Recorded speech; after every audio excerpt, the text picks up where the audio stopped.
All right, I'm on hole number 9 of the Safari Sunrise. Practicing today. I started off, I wasn't sure whether I was going to practice, but been dinking around on the par 3s, and 2 of the par 3s I epic failed on, so today is definitely practice. One of the par 3s I'm still not sure on how I'm doing. One of them I just epic failed. I'm not sure what happened. I'll have to go back and watch the video. And the other one I'm still not sure how I want to play it. But I definitely know how I want to play this hole. I want to try and get out into this area right here. You need to be, okay, first of all, you need to bring a power 3 ball. You need to give this hole some respect. And the deal is you can bring a Marlin out here and get out into this area. It's not the first shot that's the thing. It's the second shot. You want to have your second shot so that you can come up here and do a rough bump right here. And if you bring anything less than a power 3 ball, you're going to have to get more aggressive on your drive. So with a power 3 ball, you need to be at about 350 to 360 as a minimum with a sniper to be able to do this rough bump. And I'd be more focused on the 360, somewhere in that neighborhood.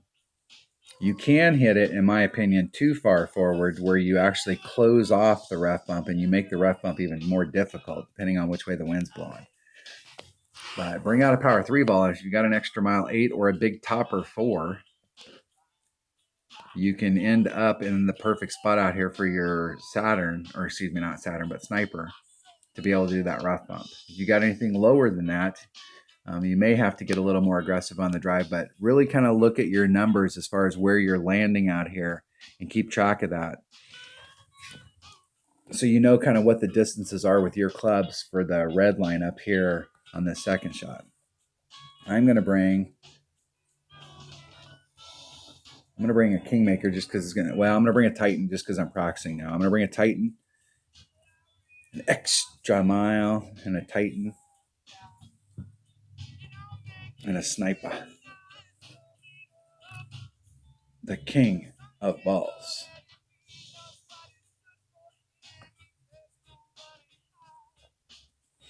Let's see if we can go up here and get an Albie. I had to forfeit the last 2 holes just so I could put myself in a position because I really want to go for this Albie. And this hole is one of those holes that the second shot that really drives me crazy with this game because it is obvious that the shot is uphill. And if we have to add wind on, we have to do an elevation adjustment when we're hitting with downhill, then we should have to take wind off if we're uphill. And you could use that wind to your advantage, but I'm going to take the wind out. So if you've got lower developed stuff, the wind's blowing excellent. You can use that wind to your advantage.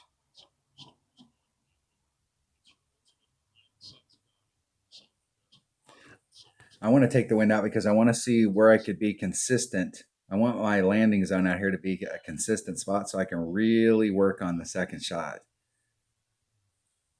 See what my distance is. 390.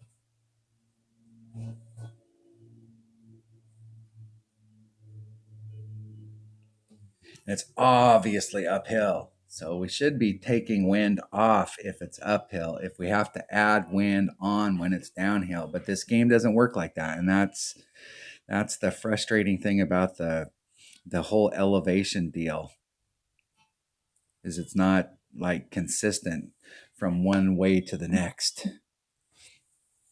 Let's see where I'm at in my club. I'm going to just do a 0 right here. I'm not doing any elevation adjustment because I want to see what it comes out at. Okay, there's max. There's minimum. I'm eking towards mid, so it should be 1.2 per ring. Divided by 1.2. It's about 2.5 rings. I want to be 3 rings out into the rough.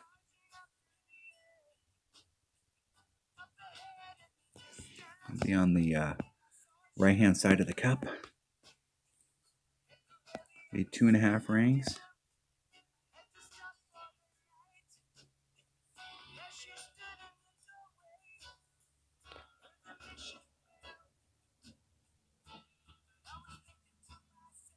Oh, that's my problem on this hole, is every single shot I'm hitting great, and I'm not hitting any perfects.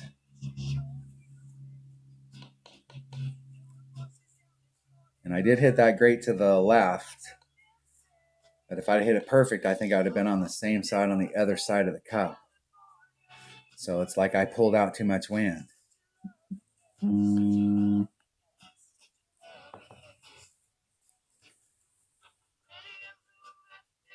I swear by the end of the week, I'm going to end up having to take wind off on this for sure.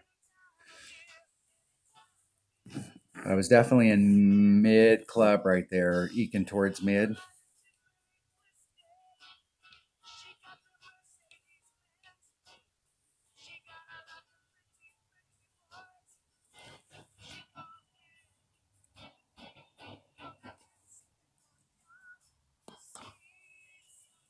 I will forfeit just to make sure that I do not qualify today. Since it's practice, you definitely do not want to be tanking shots or missing putts and then end up qualifying on those days. And that should take me out of the qualification zone. Excellent. Now, my real goal in all of these tournaments is really focusing on par fours. And par four, I was on here where I could have made my putt and missed it. And then which one's the other par four? Par four. Getting eagles on all those par fours. So your minimum score is minus 12. This one you have to get, that's minus 13. There's minus 14. There's minus 15. So you're at minus 30 just by picking up all the par fours. And anything else is a bonus.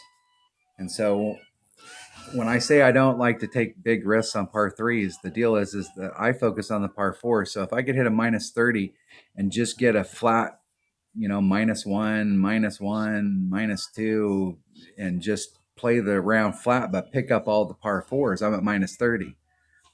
So I think we have a serious shot on two of the par fives, hole number 6 and hole number 9, especially hole number 6. There's a shot for us to pick one up. So I'm not going to take a lot of risks on these par threes. I've been exploring some shots that are pretty risky where we can get up there at it, but hole number 3, I do like the rough bump on hole number 3. Hole number, which one is that other one? Hole number 7. Is it hole number 7? It is hole number 7. Hole number 7, I'm definitely going to, I did a little rough bump on there. I'm going to go back and look at it, but I think everything on there is risky. So I may just pull out the Guardian and the Quasar and just go for that hole and just get my birdie and move the heck on. The mid par 3, I think, is where like if I'm focused on a par 3 to try and get a hole in one, I think the mid par 3, hole number 5, this is going to be a big focus hole because I think we can safely try and get the hole in one here. And I am going to continue to work on hole number 3. But I do like our odds in this tournament of being able to be up there towards the top by getting a 30 plus just with the par 4s and the par 5s. So if we can safely give ourselves a shot on one or two of these par 3s to pick up a hole in one, I think we could be ahead of the game. So I will keep working on it. I will keep working on it for you guys and keep working on it for me. I'll go back and watch the videos just like you did and see where I went wrong and where I went right. But I'm really going to be looking at the wind, and I want to watch a lot of the holes I didn't do big elevation adjustments, and I want to watch to see where I landed to see if maybe I do need to make an elevation adjustment. Really focusing on the first landing zone to see if it's landing exactly where I started it on the shots that I hit perfect. All right, that was Monday's practice round in the Safari Sunrise Tournament. Thanks for watching.